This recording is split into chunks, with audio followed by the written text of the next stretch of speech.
All right, so we touch our partner's base. It's always the starting point. Feel the fascia, feel the connection to the ground. And as you touch a base and release, there's a springiness in your partner's body. There's a recoil in the body.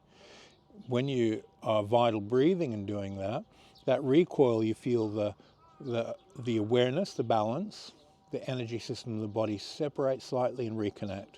So this squeezing and releasing, this little pop, it's very evident when you push down and release. The fascia bounces like a spring. You want to do it from here. We just touch and release, touch and release. And energetically, it feels like when you compress, you're compressing the vital field, and there's a slight seize, and then you release, everything pops and opens. Now, for developing seizing energy, we want to seize and release, and feel the pop. And then seize, release. As you get the pop, then you seize the gap. And once you're in that gap, you can see his balance is more strongly affected.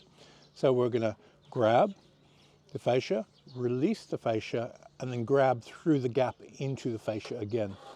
And this process makes it easier to find. So you squeeze down onto the base, release, there's the gap, and then you seize the gap.